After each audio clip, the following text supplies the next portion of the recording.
Alhamdulillah Rabbil Alamin. Hamdan katsiran thayyiban mubarakan fihi ala kulli khalin. Hamdan yuafi ni'amahu wa yukafi mazidah. La haula wa la quwata illa billah, amma ba'd. Bapak dan Ibu, mari kita bersyukur kita sudah berusaha untuk mengoptimalkan ibadah kita. Ada ibadah yang mahdhah, ada ibadah khusus, ada yang ibadah ghairu mahdhah atau ibadah umum. Nah, ibadah umum itu, ini membaca sholawat itu ada kalanya ibadah mahdhah, ibadah khusus, ada kalanya ibadah umum. Nah, maka Bapak dan Ibu, ini sekalipun kita sudah biasa membaca sholawat, tapi ilmunya itu seperti apa? Gitu ya. Bapak dan Ibu, kita tidak ingin hanya didoakan oleh saudara-saudara kita, tapi kita juga ingin didoakan oleh Allah Subhanahu wa Ta'ala. Jadi kita tidak memohon kepada Allah, tapi malah kita didoakan oleh Allah Subhanahu wa Ta'ala. Lah ilmunya ini yang sudah harus kita ketahui. Nah, bagaimana membaca sholawat di dalam Al-Quran? Ini kan kita gencar-gencarnya membaca sholawat terus ya, mulai tanggal 1 sampai tanggal 12 ya. Nah, kita harus tahu ilmunya sekali. Nah, kita di sini kita lihat. Nah, apa sih sholawat itu ya ini? Sholawat itu lughatan wastilahan. Lughatan itu secara bahasa, istilahan itu secara istilah. Nah, pengertian bahasa itu sholawat itu dari kata as-sholah. Nah, as-sholah. Jadi kita sholat itu sesungguhnya juga bersolawat. Kita sholat itu sesungguhnya bersolawat. Nah, arti sholawat itu apa? Nah, sholawat itu berasal dari kata as-sholatu, sholat. Jadi ketika seseorang melakukan ibadah sholat, itu sesungguhnya juga sedang bersolawat. Artinya apa? Nah, artinya adalah ad-du'a'u wat-tabriku. Apa itu? Sholat itu artinya doa. Sholawat itu artinya keberkahan. Sholawat itu artinya penghormatan. Jadi maka Bapak dan Ibu, kalau pengajian umum di kampung itu kan mubaliknya mau berdiri, itu kemudian disolawati kan. Nah, itu artinya memberi penghormatan kepada mubalik, itu artinya kan itu. Nah, yang kebablasan apa? Kalau sudah duduk, tidak pulang-pulang disolawati. Allahumma sholli ala Muhammad terus, nah itu solawat pengusiran Bapak sekalian. Jadi sholawat, oh lungguh kok tak diusir nganggo sholawat. Nah, itu yang tidak tepat itu di situ sekalian. Nah, kalau kita datang kemudian ada sholawat itu wajar ya, wajar. Tapi besok kalau sedang duduk mau ya, monggo Bapak kita katuran kundur, ora usah Allahumma sholli ala Muhammad bubar kabeh sekalian. Itu namanya sholawat pengusiran. Jadi itu yang tidak usah kita budayakan. Nah, Bapak dan Ibu, jadi di sini sholawat itu identik sama dengan as-sholah, makna aslinya, yaitu artinya doa. Jadi ketika kita membaca sholawat itu kita berdoa. Ketika kita sholat itu isinya doa semua. Ketika kita sholat itu isinya kan doa semua. Coba mulai dari Mulai dari inna sholati wa nusuki wa mahyaya wa mamati lillahi rabbil alamin. Itu doa. Terus ada yang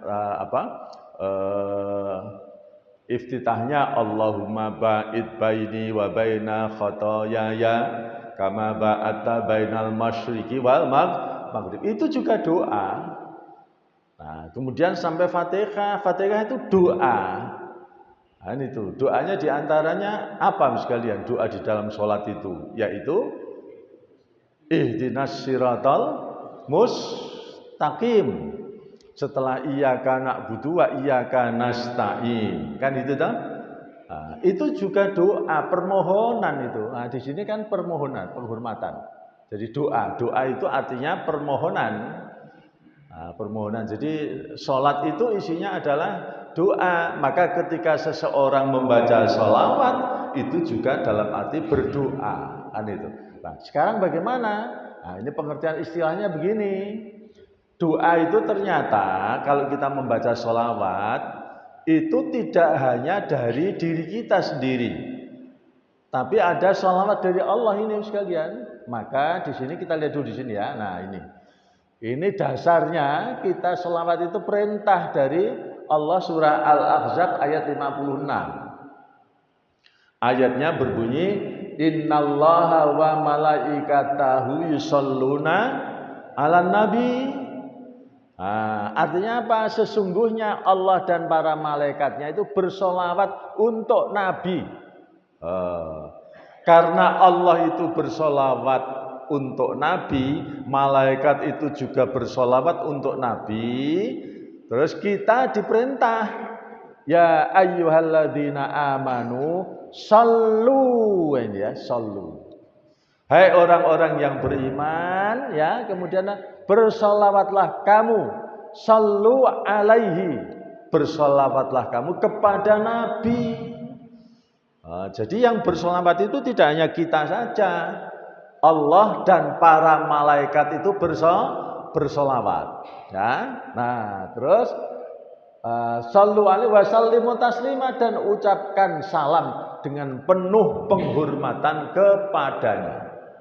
Nah, jadi kata-kata sallu sekalian, sallu itu artinya perintah, hukumnya bisa wajib, hukumnya bisa sunnah. Nah, jadi membaca sholawat itu hukumnya bisa wajib, hukumnya bisa sunnah. Nah nanti kita bahas kapan itu dibaca wajib dan kapan itu sunnah sekalian. Sallu ya. Nah, jadi ini kadang-kadang ada teman-teman yang agak tidak tepat ucapannya. Itu kok ketoke nek maca selawat do ora gelem, soalnya apa? Muhammadiyah. Lah ini tidak benar sekalian. Ini perintah Quran ini bukan untuk kelompok tertentu. Bukan untuk NU, bukan untuk Muhammadiyah. Ini apa? Sallu kepada seluruh umat Islam. Jadi tidak benar kalau dikatakan wong kuwi wong Muhammadiyah ora seneng maca selawat. Itu tidak benar karena perintahnya adalah perintah Al-Qur'an. Sallu siapa saja. Siapa saja, entah itu NU, entah itu Muhammadiyah, entah itu HTI, entah itu apa? LDII, entah itu ya, itu kan organisasi semua, entah itu MTA, semuanya itu diperintahkan untuk membaca sholawat, kan itu ya, bukan untuk kelompok tertentu. Lah, di Indonesia ada organisasi macam-macam itu kan untuk menghimpun supaya gampang saja mengelola sekalian. Jadi ini sallu itu adalah fi'il amr. Fi'il amr itu disebut juga kalimat perintah. Nah, perintah itu bisa jadi wajib, bisa jadi sunnah. Nah sekarang kita lihat ya, Allah dan para malaikatnya bersolawat untuk Nabi. Terus orang-orang yang beriman, nah berarti ada tiga komponen. Satu solawatnya Allah, dua solawatnya para malaikat, tiga solawatnya umat Islam. Seperti apa itu? Nah, sekarang kita lihat di sini. Nah, ini ya. Nah, jadi ini di sini. Kalau sholawat itu dari Allah apa? Minallahi ta'ala sana'uhu ala nabi fil mala'il a'la wa inzalur rahmati alaihi. Jadi sholawat itu yang diucapkan oleh Allah kepada nabinya itu adalah ini. Pujian kepada nabinya. Allah saja memuji kepada Nabi kita, Nabi Muhammad, ya, dan nabi-nabi yang lain. Allah itu memuji, nabinya di hadapan para malaikat tertinggi di Malakul A'la. Nah, serta apa? Serta limpahan rahmatnya. Jadi Allah itu memuji Nabi, memberikan rahmat ya kepada nabinya, kasih sayang kepada nabinya. Nah itu, jadi kalau kita itu ingin memperoleh kasih sayang dari Allah, ya mari kita bersama membaca sholawat. Jadi sholawat itu bukan untuk kita sendiri, tapi kita termasuk yang memperoleh pujian dan rahmat dari Allah Subhanahu wa Ta'ala. Lah kalau dari malaikat apa? Doa kebaikan dan permohonan ampunan, istighfar. Jadi malaikat itu membaca istighfar untuk kita itu adalah dalam rangka memohonkan ampunan ya kepada Allah Subhanahu wa Ta'ala. Nah, yang ketiga ini dari kaum mukminin itu apa? Sholawatnya itu adalah doa dan permohonan kepada Allah agar meninggikan derajat beliau, derajat Nabi. Nabi didoakan karena apa? Tanpa kehadiran Nabi, hidup kita pasti tersesat. Tidak ada petunjuk. Karena yang membawa petunjuk itu siapa? Nabi sekalian. Nah, ayatnya adalah surah Ali Imran ayat yang ke-31. Qul in kuntum tuhibbunallah fattabi'uni, ikutilah Rasul. Jadi kalau kita ingin dicintai Allah, ikuti Rasul sekalian. Nah, dalam mengikuti Rasul itu ada beberapa pendekatan. Nah, gitu ya, ada beberapa pendekatan. Jadi ada yang tidak berhenti membaca sholawat saja, tapi sunnah Rasulnya itu diikuti. Nah, gitu ya. Nah, terus ini apa? Memohon keberkahan. Nah, maka kalau kita membaca sholawat itu sebetulnya bukan kita saja yang membaca, tapi kita bersama Allah dan para malaikat sekalian. Nah, itu yang utama itu. Jadi ini yang perlu kita ketahui, seolah-olah kita membaca sholawat sendiri. Tapi kita ketika kita membaca sholawat itu Allah juga membaca sholawat, para malaikat juga membaca sholawat. Itu yang perlu kita ilmunya itu, sehingga kita tidak sendirian, kita bersama-sama Allah dan para malaikat. Nah ini ya, ini dasarnya surah Al-Ahzab ayat 56. Bapak dan Ibu, terus bagaimana? Orang yang membaca sholawat itu dikatakan oleh Allah surah Al-Ahzab 43, walladzi yusalli alaikum wa malaikatuhu, ini ayat ya, liyukhrijakum minadz-dzulumati ilan nur wa kana bil mu'minina rahima. Ini Al-Qur'an. Nah, bagaimana orang yang membaca sholawat itu dikatakan Allah mengeluarkannya dari kegelapan menuju cahaya. Coba, dialah yang memberi sholawat. Ya, Allah memberi sholawat kepada kita dan para malaikatnya. Ini malaikat itu memohonkan ampunan agar dia siapa? Allah mengeluarkan kamu dari kegelapan kepada cahaya. Nah, jadi kalau kita membaca sholawat itu dengan maksud apa? Supaya dia, Allah, itu mengeluarkan kita dari kegelapan. Makanya kalau orang lagi sumpek terus baca sholawat sekalian, kan gitu ya. Itu artinya supaya kegelapan kita menjadi hilang, menjadi bercahaya. Karena apa? Itu tadi tidak sendiri kita. Membaca sholawat itu tidak sendiri, tapi Allah dan para malaikat itu membaca. Nah, di sini jelas ayatnya ya. Ini janji Allah. Ya, jadi dialah yang memberi sholawat, ya, memberi rahmat kepadamu, kepada kita. Nah, ketika kita membaca sholawat itu malaikat, di sini malaikat memohonkan ampunan. Nah, gitu. Ayatnya jelas ya sekalian. Jadi itu ilmunya tentang sholawat itu semacam itu. Nah, kemudian ini sekalian. Yang ketiga, sholawat itu sebagai penentram jiwa.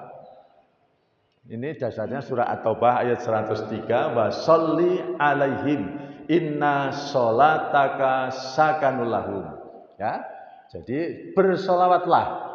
Doakanlah untuk mereka. Sesungguhnya sholawat itu menumbuhkan ketentraman jiwa bagi mereka. Makanya wong nek bayar zakat niku kon ndongake.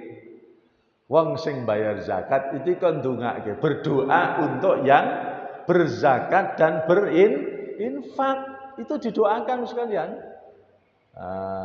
Tapi kalau orang bakhil tidak boleh didoakan. Bin tambah bakhil, bin tambah sesat sekalian. Tapi kalau orang berzakat, orang berinfak itu diajarkan oleh Al-Quran supaya didoakan, supaya hati mereka itu tentrem, biar ajek oleh membayar zakat dan infak. Nah ini ya, ini kaitannya begitu. Bersolawatlah kamu, ya, doakan, ya. Solawat tadi artinya doa ya, untuk mereka. Sesungguhnya solawat itu, solawat yang engkau ucapkan itu menentramkan hati seseorang sekalian. Maka sekalian, biasanya kan ada bacaan sholat itu macam-macam. Ada sholawat sholawat nariyah, ada sholawat tibbul qulub, ya, ada sholawat ibrahimiyah. Ya, kalau sholawat yang diajarkan Nabi ya sholawat ibrahimiyah, tapi ada sholawat sholawat nariyah. Sholawat nariyah itu biasanya nek diwacai panas sekalian. Mulane nek ana wong serik karo wong diwacake selawat nariyah itu jadi kobong orang. Nek mboten percaya dilakoni mawon. Bacanya berapa? Setiap hari baca itu selawat nariyah hafal mboten jenengan? Allahumma sholli sholatan kamilatan wa sallim salaman taman ala sayyidina Muhammadin abdil ala sayyidina Muhammadin. Allahumma sholli sholatan kamilatan wa sallim salaman taman ala sayyidina Muhammadin. Apal, tapi nek Mas diucapno ora apal wis kene. Allahumma sholli sholatan kamilatan wa sallim salaman taman ala sayyidina Muhammadil ummi wa ala alihi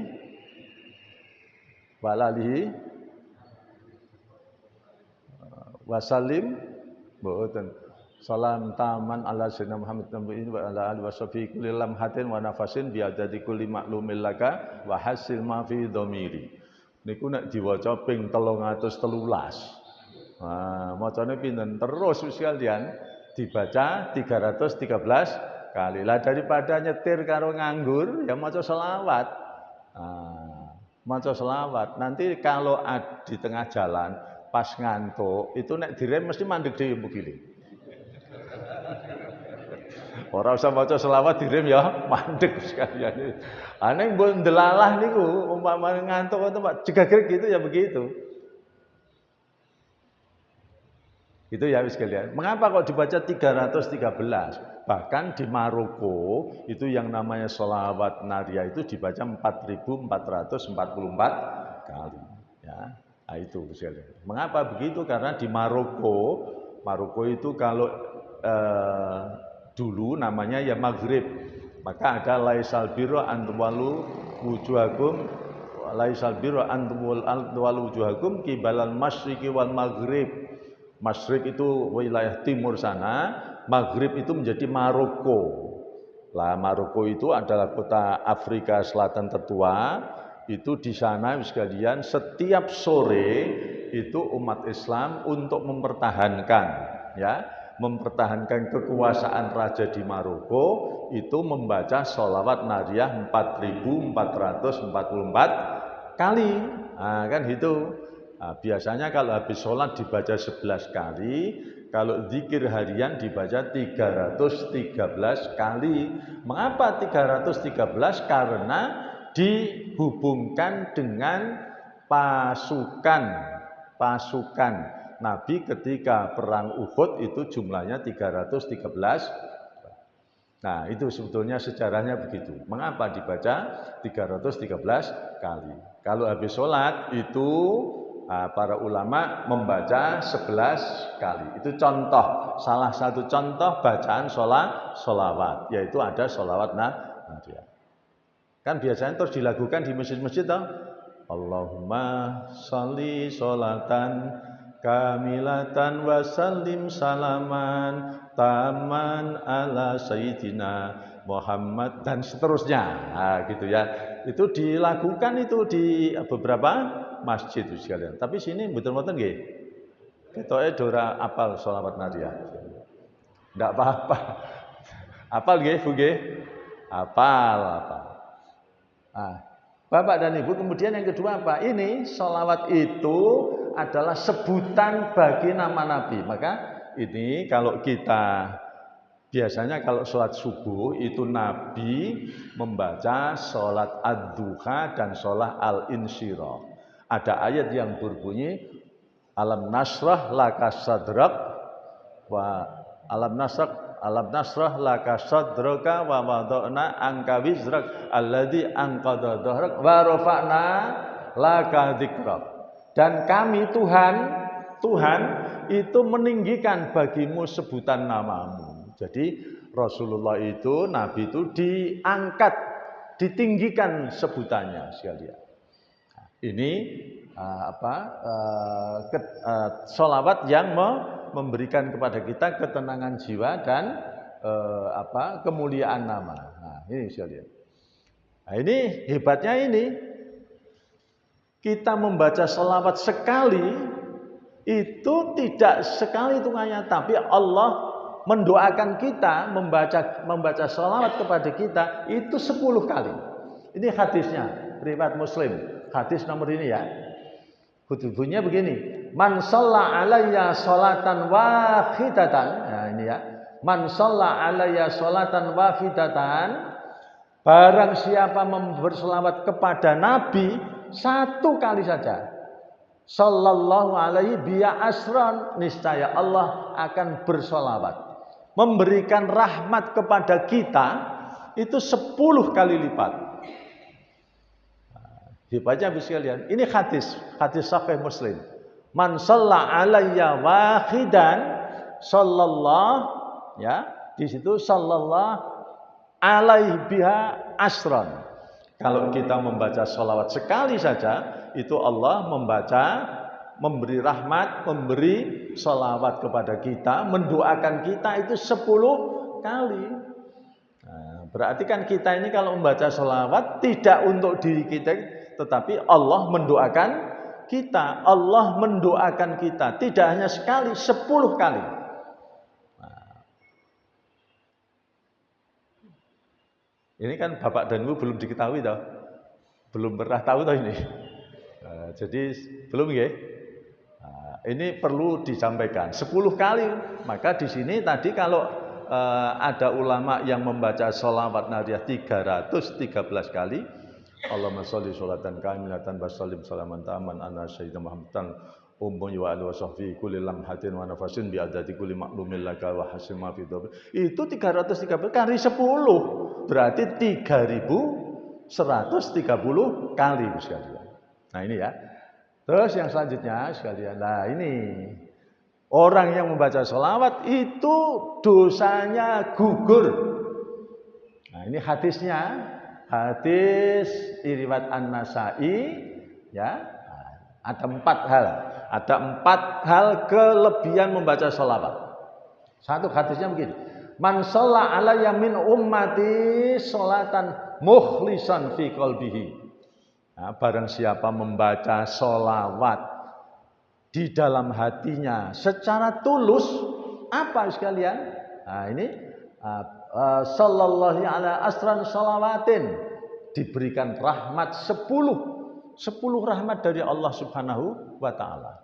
Orang jaluk bukan meminta, hanya membaca sholawat saja Allah memberikan rahmat kepada kita 10 kali.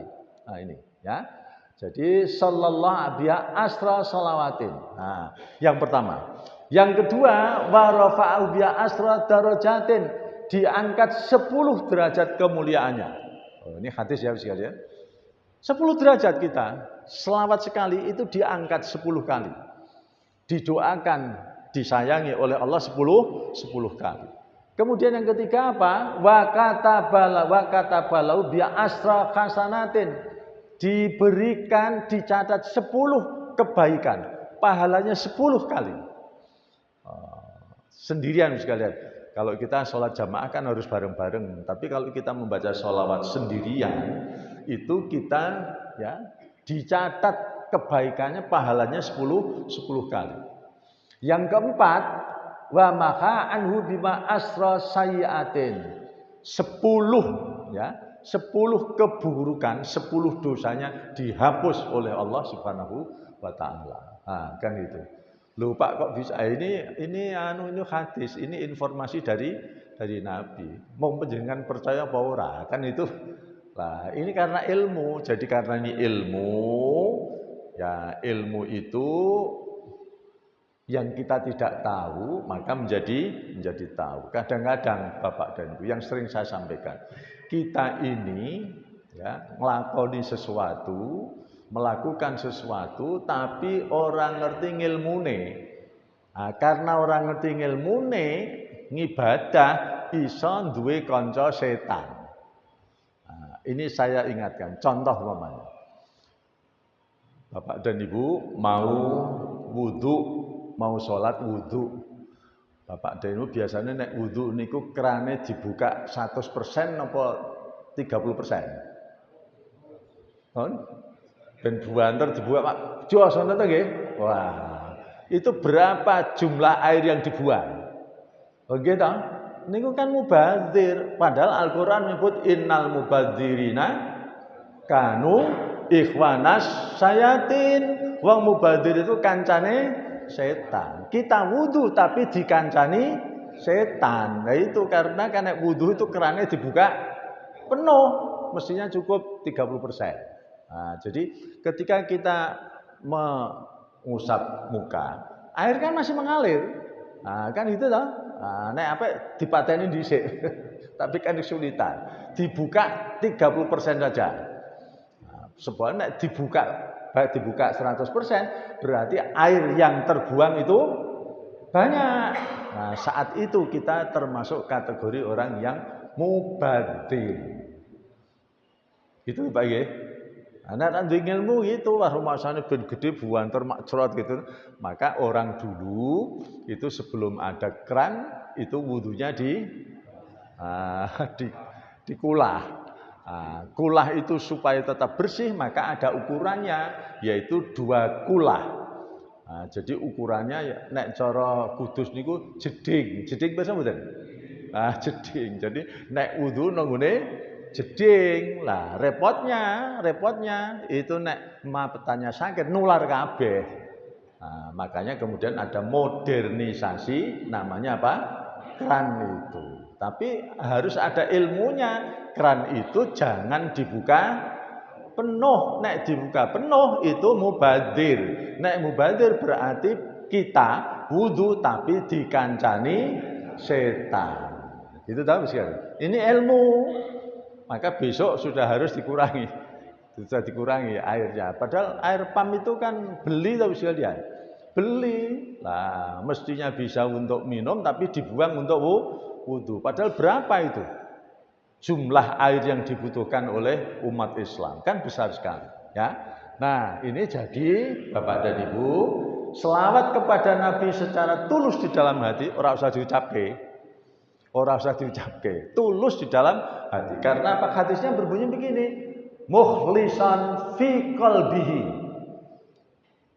Ya, mengucapkan secara tulus di dalam hati. Itu diberikan kelebihan 4 ini. Ya. Nah, terus ini saja. Nah, jadi ini orang yang membaca sholawat itu dikatakan orang yang paling memperoleh keutamaan pada hari kiamat kelak. Ini hadisnya At-Tirmidzi nomor sekian. Awalan nasi bi yaumal qiyamati aktsaruhum alayya sholatan. Artinya manusia yang paling utama dekat bersama Nabi. Manusia yang paling utama besok pada hari kiamat bersama Rasulullah cedak karo Nabi itu adalah ya mereka yang paling banyak bersolawat kepadaku. Oh gitu. Ya. Jadi tadi kan saya matur, wong kuwi ora seneng solawat mesti wong Muhammadiyah. Nah, soalnya wong Muhammadiyah nek maca ora banter-banteran. Wong Muhammadiyah nek maca ini mukhlisan fi qalbihi. Derajatnya itulah. Terus kalau banyak membaca sholawat di sini aktsaruhum alayya sholatan. Ya, kelak banyak bersolawat kelak dekat dengan Rasulullah. Jadi orang yang paling dekat dengan Rasulullah besok pada hari kiamat adalah yang paling banyak membaca sholawat. Nah sekarang ini sekalian. Terus bagaimana orang yang enggan bersolawat itu termasuk kategori orang yang bakhil, medit. Wong saya rak maca solawat itu orang yang medit. Jadi medit itu bukan hanya duit, tapi medit itu juga mereka yang tidak atau enggan membaca solawat. Hadisnya ini, hadis Tirmidzi nomor ini. Al bakhilul ladzi wong sing medit kuwi, wong sing bakhil kuwi man dzukirtu indahu falam yusolli alayya.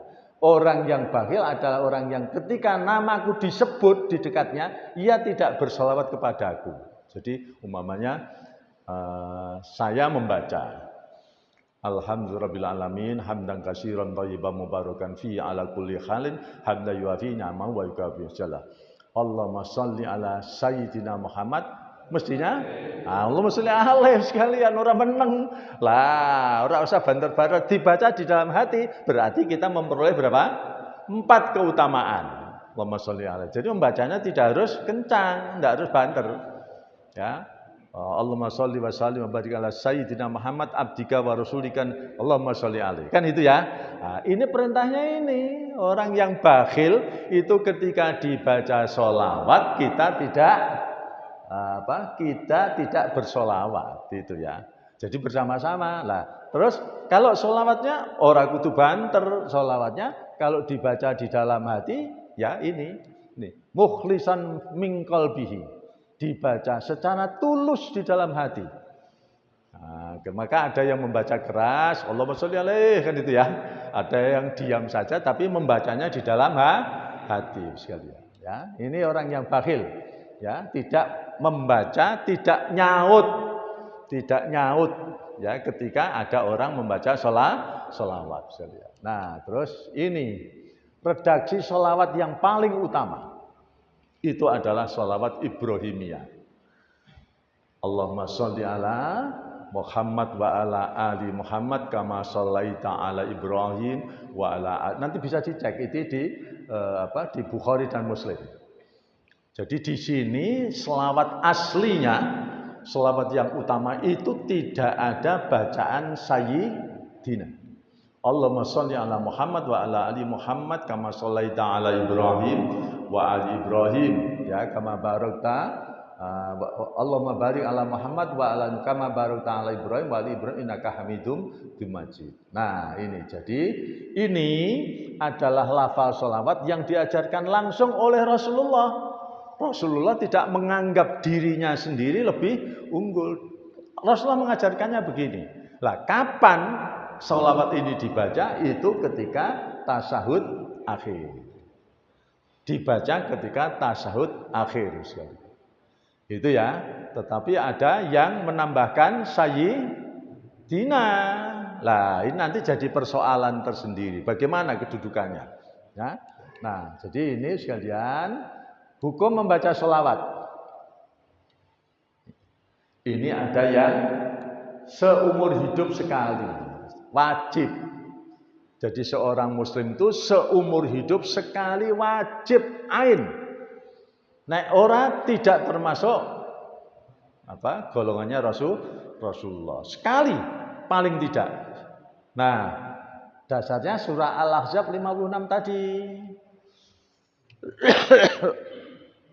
Aman innallaha wa malaikatahu yusholluna 'alan nabi. Perintahnya itu shollu. Nah, itu. Nah, jadi shollu alaihi wasallimu taslima. Ini kalau kuliah, solu itu Bapak dan Ibu, kalau perintah aslinya ya sekali, tetapi ketika ada perintah selanjutnya, ketika itu dibaca berulang-ulang, maka hukumnya menjadi berulang-ulang. Sholat itu perintahnya sebetulnya ya sekali.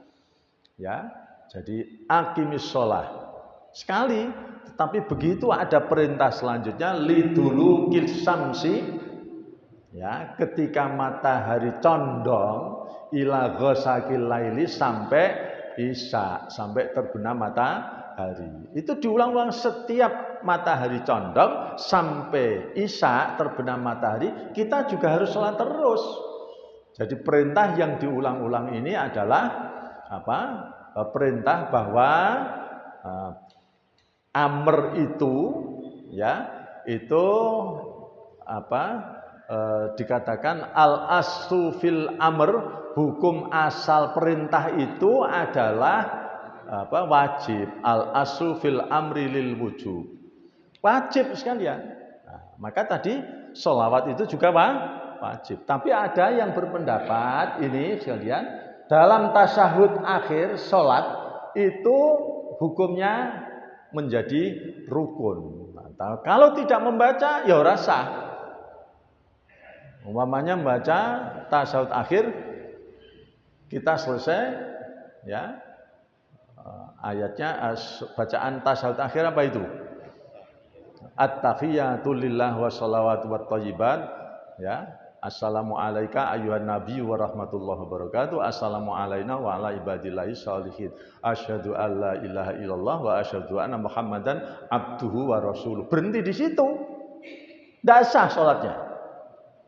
Harus dibaca sholawat. Nah, tasyahud awal itu cukup baca Allahumma sholli ala Muhammad wa ala ali Muhammad. Tapi pada tasyahud akhir itu harus lengkap bacanya ini. Nah, tasyahud akhir harus ini. Kalau ini tidak dibaca pada tasyahud akhir, sholatnya tidak sah, karena ini adalah rukun sekali.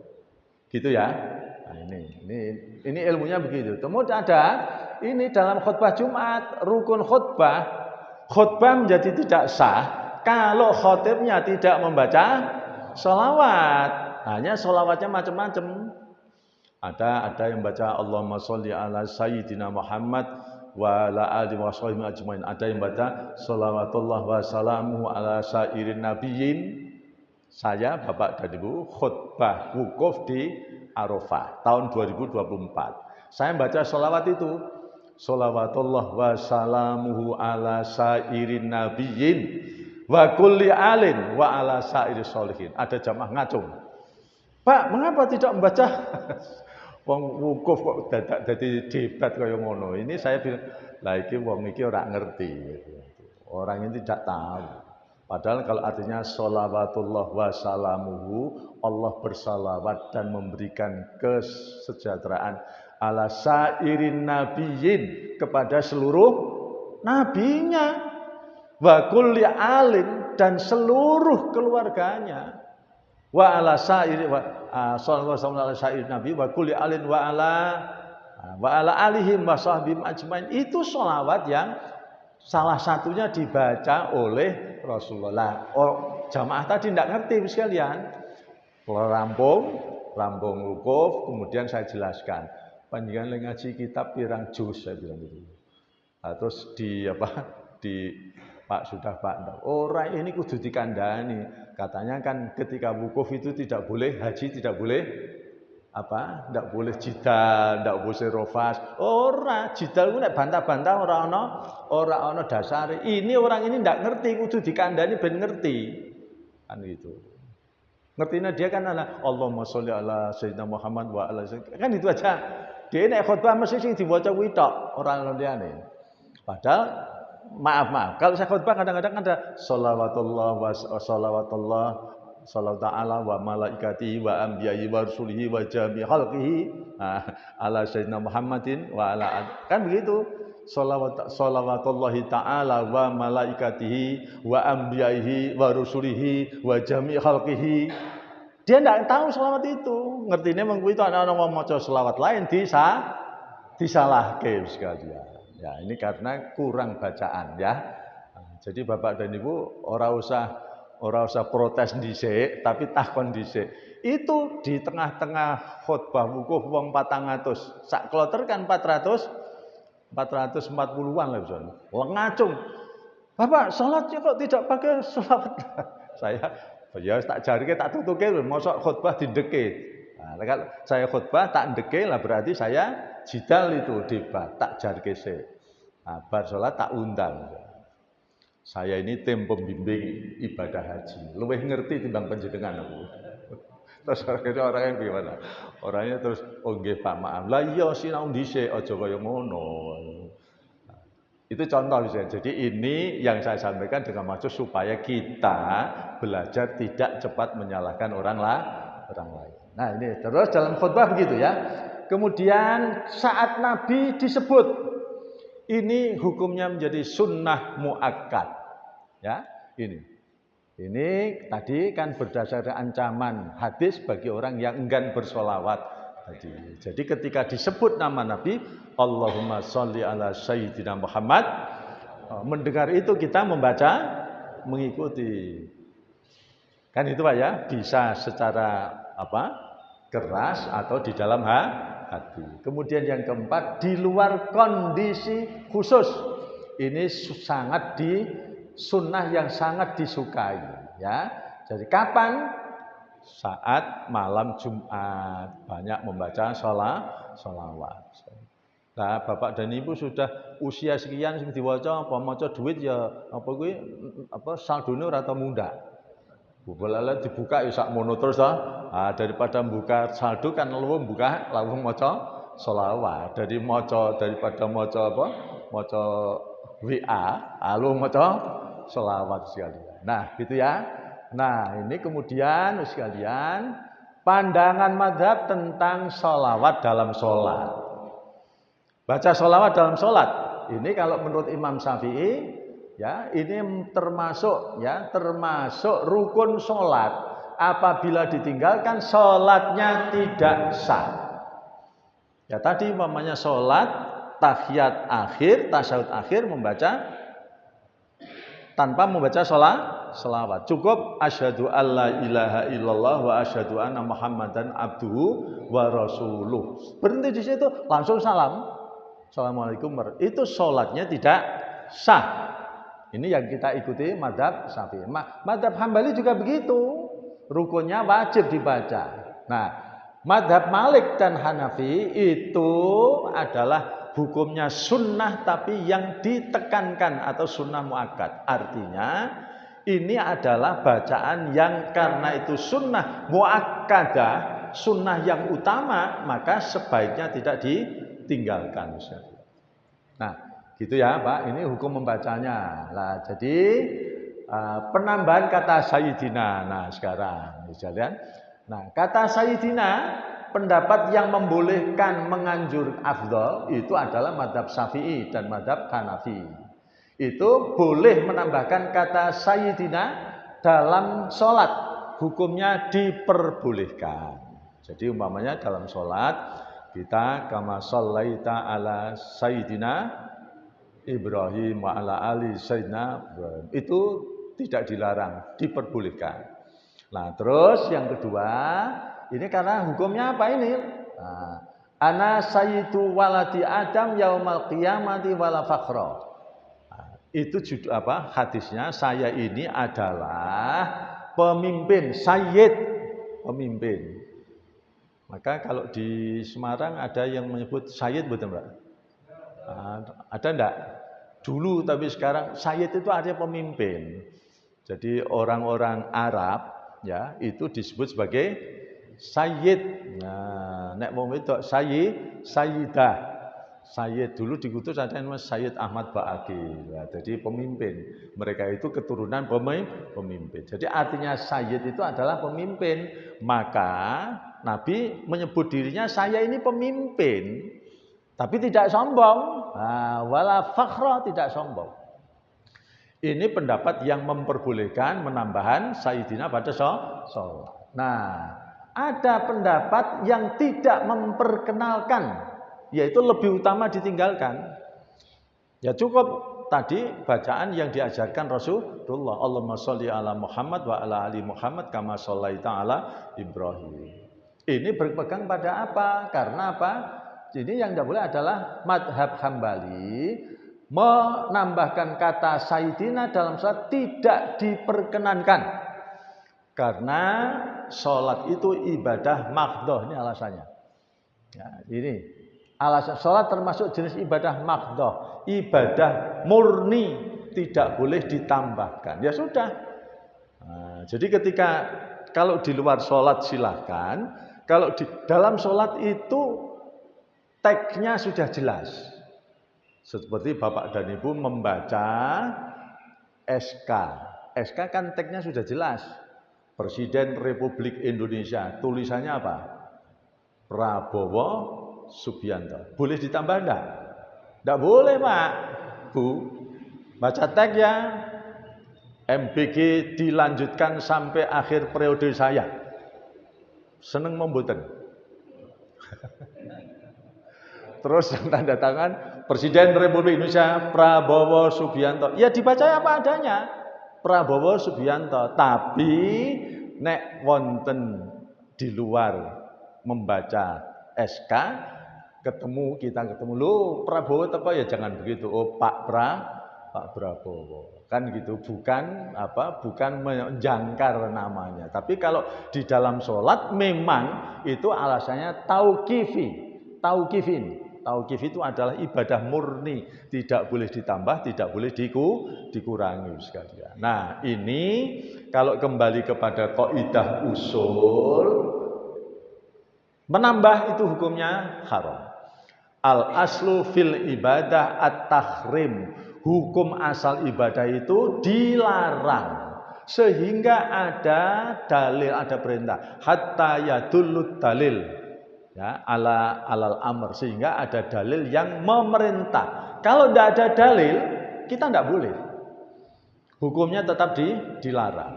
Maka kita kembali kepada dua perbedaan tadi, perbedaan pendapat. Kalau kita kembali kepada kaidah usuliyah itu adalah al aslu fil ibadah at-tahrim. Kalau tidak ada perintah, tidak boleh nambah sekalian. Nah, kalau di luar sholat ini sekalian, ya, jadi bagaimana sikap kita? Ya, membaca kata Sayyidina boleh dan baik menurut Imam Syafi'iyah sebagai bentuk adab. Nah, membaca tanpa kata Sayyidina itu Allahumma sholli ala Muhammad sah dan afdal sesuai lafal matan hadis. Ya, tapi kalau di luar sholat ini zikir, doa, ceramah, khutbah itu sangat dianjurkan. Khutbah itu sangat dianjurkan. Allahumma sholawatullahi ta'ala wa malaikatihi wa anbiya'ihi wa rusulihi wa jami khalqihi ala sayyidina Muhammadin. Nah, gitu.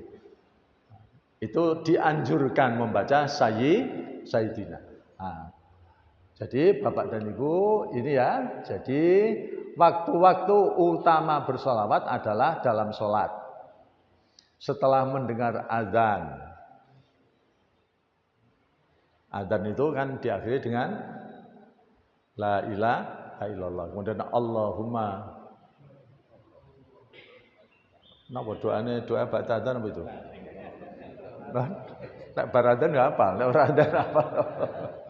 Allahumma Rabb hadhihi ta'wati tamah wa sholatil qa'imah ati Muhammadanil masilata wal fadilah wa ba'asu maqaman mahmudan alladzi wa'ata innaka la tukhliful mi'ad.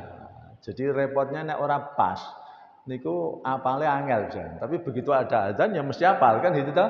Nggih. Nek wayahe ngeleh mangan itu ya wis wayah ini sudah jam 6 jadi sudah waktunya kan, sudah hafal gitu.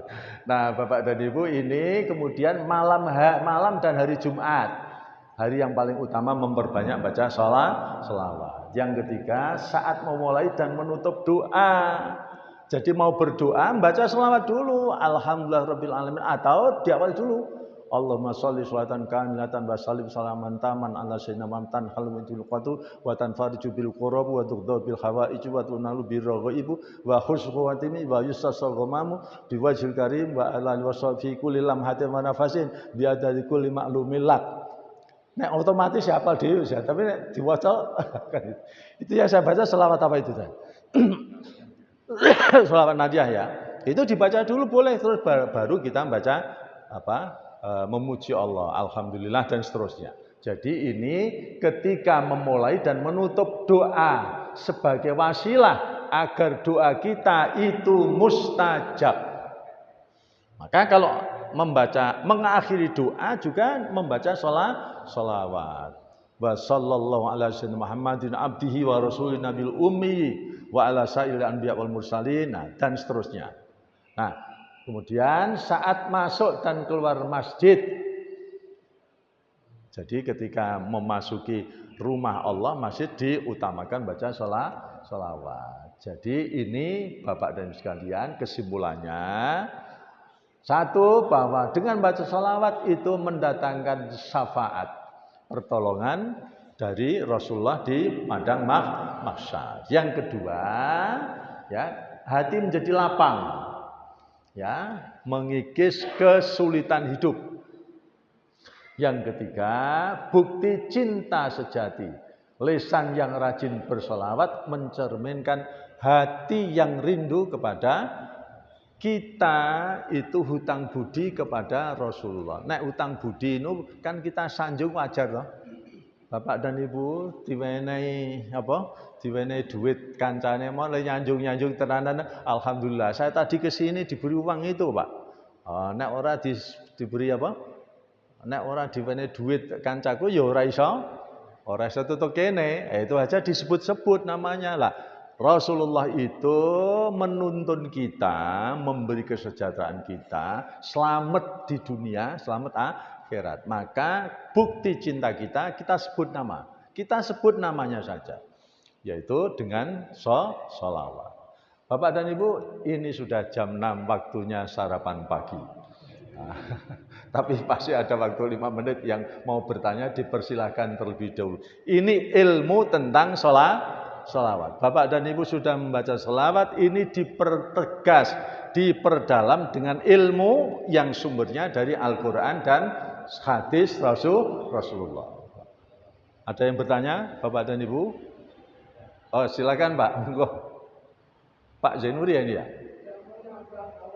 Oh, nggih, nambah. Monggo, Pak. Itu tradisi, Pak, salah kaprah di tengah-tengah kita sekalian. Tadi sudah saya sampaikan di depan awal itu, macam-macam sholawat sekalian. Gitu Pak G. Nah, mari kita berdoa bersama-sama. Satu pertanyaan lagi. Oke.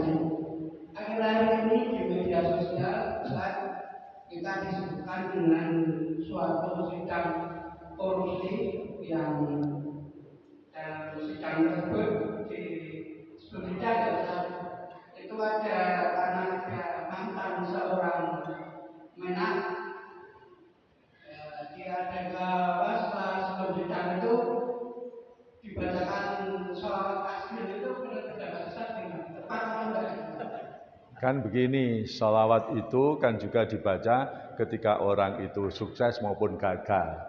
Dengan maksud apa? Supaya orang itu diberi rahmat dari Allah dan para malaikatnya. Jadi kalau umpamanya mantan kemenak itu dia mengenakan mengenakan pakaian rompi KPK, kemudian kita sebab begini, supaya hakim itu adil, tidak bias, maka sholawat dibaca untuk hakim dan untuk orang yang tersangka, kan gitu. Supaya lebih adil, jangan sampai yang benar jadi salah, yang salah jadi benar. Kan itu persoalan. Kemudian supaya Allah menurunkan rahmat kepada siapa? Kepada hakimnya, kepada jaksanya, kepada si tersangkanya itu. Kan itu. Jadi itu boleh-boleh saja Pak, karena kita mendoakan mudah-mudahan diberi jalan keluar yang terbaik. Kita kan tidak tahu, ketika mantan Kemenak. Jadi orang itu kan begini. Yang namanya iblis itu Bapak dan Ibu menggoda manusia itu tidak pandang bulu. Nah, dalam kitab Tadhkiratul Aulia, sedikit Pak ya, saya ceritakan. Itu ada ayat bahwa iblis itu karena qala rabbi bima aghwaytani la uzayyinana fil ardi wa la ughwiyannahum ajmain. Iblis itu karena sudah dicap Allah itu sesat, maka dia wala ughwiyannahum ajmain, saya akan menyesatkan seluruh manusia. Jahatnya iblis. Terus begini, di dalam kitab tasawuf itu judulnya Tadhkiratul Aulia, ada seorang kiai. Kiai itu karena dia amalannya banyak, kemudian dia memperoleh karomah, keramat, doanya dikabulkan. Banyak tamunya, orang sakit dibawa ke situ, sembuh semua. Iblis melihat yang begitu gimana? Enggak suka. Ketika enggak suka, kemudian iblis rapat paripurna. Kemudian bagaimana? Sudah, kiai itu digoda. Godanya bagaimana? Jangan kiainya digoda. Satu-satunya anak perempuan goda. Bagaimana goda? Buat dia gila. Nah, sekalian. Iblis hebat tau? Nah, begitu gila, kiainya bawa ke dokter. Bawa ke dokter, pulang, kumat lagi. Dibawa dokter, sembuh, pulang. Terus sudah, gini saja Pak Kiai. Nah, raja bukan kiai. Nah, anaknya seorang pejabat. Pak dokter sembuh, gitu lagi. Sudah gini saja. Tadi sudah gini, Pak pejabat, bawa anakmu kepada seorang kiai hebat di kampung itu. Bawa. Setelah dibawa, diobati, sembuh, bawa pulang, kambuh. Bawa ke kiai lagi, sembuh, bawa pulang, kambuh. Jadi Pak, sudah jangan bawa pulang, bawa saja, buatkan rumah di tempat samping rumah kiai, biar pengobatannya rutin. Ini dalam kitab Tadhkiratul Aulia. Terus sekalian bawa situ kan, kemudian sang kiai juga mengantar makanan, makan, nanti pulang. Iblis yang digoda kiainya, Pak Kiai tidak bagus. Dilihat orang bagaimana, Bapak tidak punya tidak punya akhlak itu, tidak sopan, mosok ngantar makanan terus pulang, dia sendirian. Masuk saja Pak Kiai. Nah, masuk ke kamarnya Pak, jangan omong. Yang enak dah, jangan omong supaya anaknya itu bisa cepat sembuh. Akhirnya apa sekalian? Dah masuk ke kamarnya. Setelah masuk ke kamarnya apa? Wah, saking dekatnya wong loro tok terus piye? Lanang karo wedok. Oh, apa kiai rak doyan wong wedok? Oh, Bapak dan Ibu, wong kiai kok gimana? Pati geger genjul karena apa? Oh, nah, terus bagaimana? Jadinya sudah lebih 10 menit. Mari kita tutup kajian kita dengan membaca doa kafaratul majlis bersama-sama. Subhanakallahumma wa bihamdika asyhadu an la ilaha illa anta astaghfiruka wa atubu ilaik. Billahi taufik wal hidayah. Assalamualaikum warahmatullahi wabarakatuh.